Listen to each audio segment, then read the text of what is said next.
අයිබෝවන් මගේ channel එකට ඔයගොල්ලෝ ආදරයෙන් සාදරයෙන් පිළිගන්නවා මම විශ්මි. ඉතින් පෝෂණ ගුණය ආරක්ෂා කරන ගමන් ගෑස්ට්‍රයිටිස් තියෙන අයට පොඩ්ඩන්ට කන්න පුළුවන් විදිහට වටක කරි එකක රසට සුවඳට කොහොමද හදාගන්නේ කියලා අද ඔයගොල්ලොත් එක්කම ෂෙයා කරගන්නවා. මෙතන මම වටක ග්‍රෑම් 250ක් විතර අරන් තියෙනවා පොඩි වල කෑලි කපාගෙන.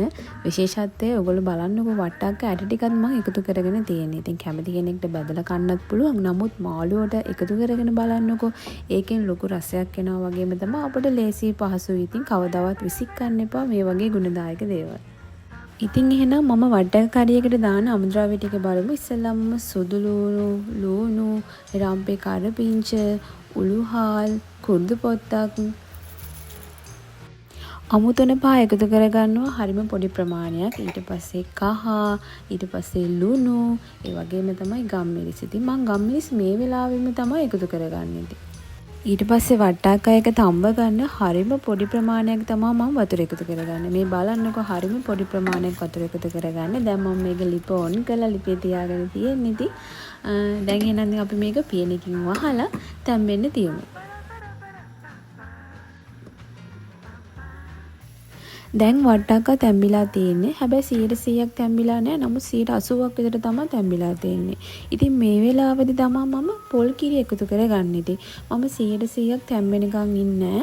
බාගෙට වගේ තැම්බිලා තියෙනකොට තමයි මම පොල් කිරි එකතු කරගන්නේ. මෙතන මිටි කිරි දිය කිරි දෙකම තියෙනවා. ඒක ඉතින් අපේ කැමැත්ත පරිදි වෙනස් කරගන්න පුළුවන් ඉතින්. ඊට පස්සේ ඔයගොල්ලෝ අවශ්‍ය කරන හොදි ප්‍රමාණයට කිරි එකතු කරගන්න. ඉතින් මේ විදිහට පොඩ්ඩක් අපි කිරි එක පැහැෙනකන් පොඩ්ඩක් හැදිගා ගන්න ඕනේ. බලන්නකො මේ වට්ටක කෑලි පොඩි වෙලා නැහැ. ගානට තැම්බිලා තියෙනවා. ඉතින් මේ විදිහට පොඩ්ඩක් එහා මෙහා කරගන්න ගමන් හැදි ගන්න ඕනේ. පියනෙන් නම් වහන්න එපා. කොයි වෙලාවකවත් එච්චර වෙලා යන්නේ නැහැ මේ පොල් කිරි ටික පැහෙන්න. ඉතින් පොල් කිරි ටික අපි පැහිගෙන එනකොට ඉක්මනට අපි ලිප ඕෆ් කරගන්නවා. ඉතින් මෙන්න මේ විදිහට පොඩ්ඩක් හැන්දෙන් පොඩ්ඩක් එහා මෙහා කරගන්න පොල් කිරි කැටි ගහන්නේ නැති වෙන්න.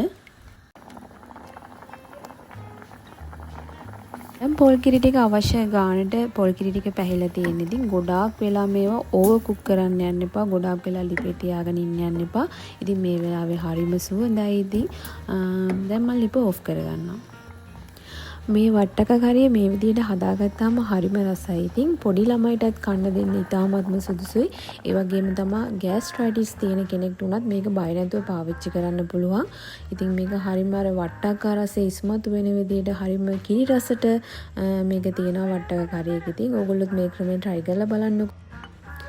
මගේ වීඩියෝ එක වැදගත් වුණා නම් ප්‍රයෝජනවත් වුණා නම් like කරන්න, comment කරන්න, share කරන්න කියලා ආදරෙන් ඉල්ලනවා. ඉතින් එහෙනම් මගේ වීඩියෝ එක බලපු හැම කෙනෙක්ටම ගොඩාක් ස්තුතිවන්ත වෙනවා. තවත් දවසක හමු වෙන බලාපොරොත්තුෙන් අදට ගිහින් එන්නම්. ඔයගොල්ලන්ට සුබ අනාගතයක්.